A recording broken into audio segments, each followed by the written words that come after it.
if you're going to renovate a house, it's so much more than just spending money. I think it's more about spending time and actually value and trying to create value for not only your house and where you are, but also for the people around you. My name is Anton. I'm originally from Sweden and I'm the creator behind Anton in Japan. I moved to Japan in 2018 and I came here as a fashion model, so I only had friends in the fashion industry. But I knew I wanted to live here. I've been here, came to Japan 4 times before I decided to move here, and every time when I was about to leave Japan, there was something about it that didn't make me want to leave. And every time I was about to leave, I always had the urge of I didn't have enough of Japan. So I moved here in 2018 and I knew I wanted to stay here. Knew I wanted to live here. So I lived here for about 8 months and then I took the leap of faith and I purchased an apartment in Tokyo. I renovated it, and when the renovation was done, I stumbled upon Akiyas.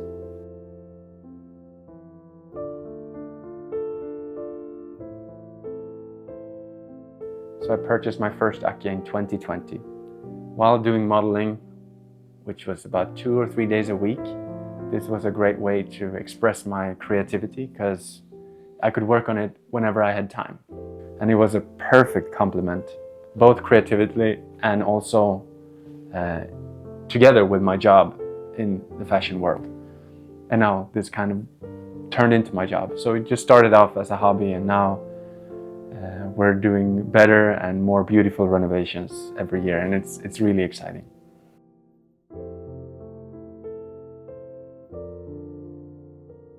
I grew up in a 120-year-old house in the suburbs of Stockholm.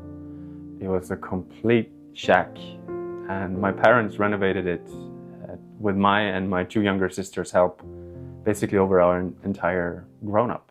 So the house was finished maybe 15 years later, so I was always around that kind of mess of renovation. Me and my sisters, we were always out and playing in the garden and building things with the leftover wood and the leftover materials from my father's renovation projects. So DIY and renovation and improvements has always been a really big part of my life, and I think for almost any Swede it kind of is. But coming to Japan, I moved to Japan end of 2018, and I think it's crazy how people appreciate something just because it's new, rather than just take what you already have, make it stronger, improve it, and make it better in your way.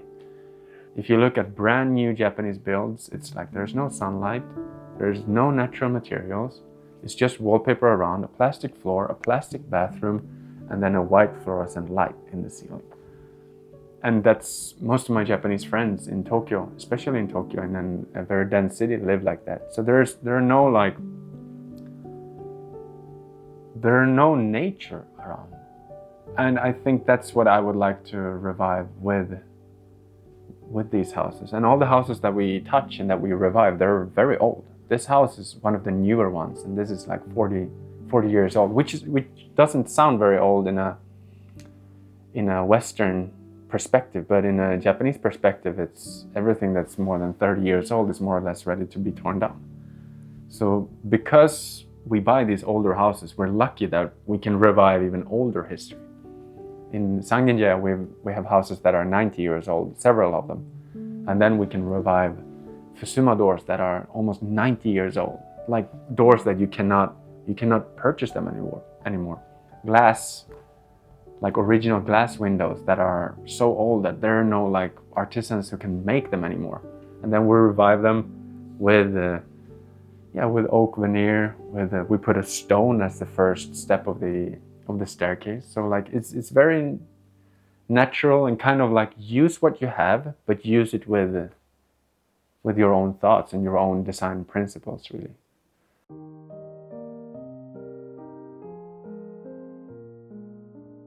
So this is my third Akiya that we purchased and renovated. Wakabayashi Park House. We started the renovation in the summer last year, and it took us about 8 months to finalize it. I walked down the street and I saw a note. It was a streetlight pole. It said a price, which is about $120,000 US.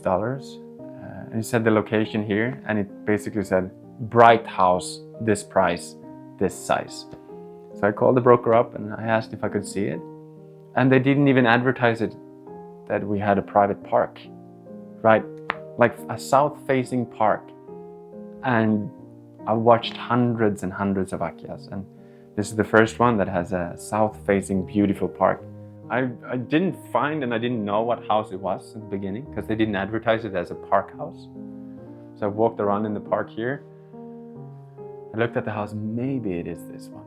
If it is this one, I think we hit the jackpot. And then walking inside, walking around here, stepping inside, even though the windows are kind of tinted and you can't see through them, like it was still super bright in here. So like I kind of knew immediately. I came here with a friend of mine and you saw the sunlight, you saw the bones, you saw the age of the house, the location. This is a beautiful house, and I'm sure that we can revive this into an even more beautiful house. And we did. Scandinavian and Japanese design aesthetics are somewhat pretty similar. Like the background is completely different, but it's all about nature and minimal, really. And not too hadena iro amari tsukawanai. So it's all about like, this is veneer, oak veneer. This is old wood. This is a recycled table. These are Scandinavian chairs, but they're recycled. So it's all about wood, nature, kind of minimal and like earthy tones. Utilize the sunlight. All the light bulbs, they're like 2,700 or 3,000 lumen. And it gives a very warm and like homey feel, I think. We're in Tokyo, but still we have this green abundance of, like, look at it. It's like a painting. And I think that alone it has so much value to a house like this. It's a concrete jungle. It's the most dense city in the world. But still, you can sit here. You can have your morning coffee, surrounded by all this like oak and old wood mixed with new. And still you can see this green. And I think maybe this view right here is probably my favorite one.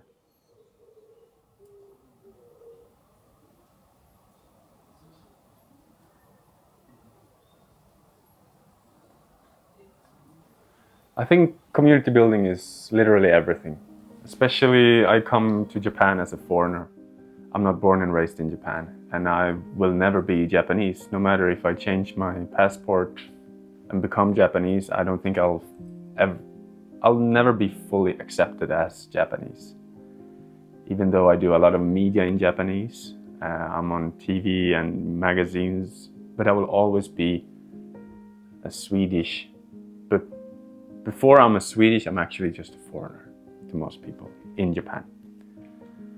And because of that, I think community building, the importance of community building becomes even more important, especially in the Japanese society. If you're going to actually renovate a house, it's so much more than just spending money. I think it's more about spending time and actually value and trying to create value for not only your house and where you are, but also for the people around you. If you just make noise and make your house more beautiful and more valuable, but it doesn't give anything to the people around you, I don't think that's a win-win for your neighbors. It needs to be like mutual in a way. I fix my neighbor's water leak, I throw away her trash. She comes over with a 6-pack of beer and she comes over and give me and crack jokes with me, you know. She's 84 years old. So, like, you give and you take, and I think just by being like nice to people, maybe that is community building.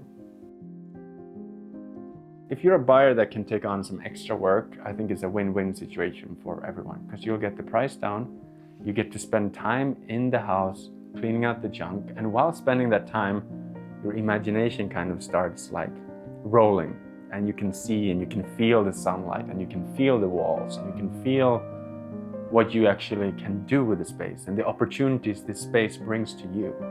Because I think actually experiencing a space is so much better than actually just sitting in front of a computer, in front of a 2D drawing or even a rendering. Like, actually experience and being inside a space, it's worth so much more than just seeing it online, if that makes sense.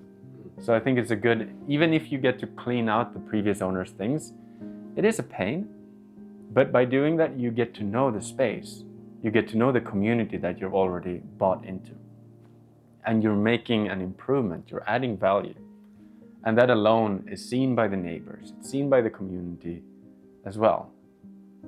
So I think that alone has a lot of value, not only for you, but it has a value for everyone around you too, because they see you, that you're spending time, money, and effort into actually adding value and creating value in something that was previously unloved.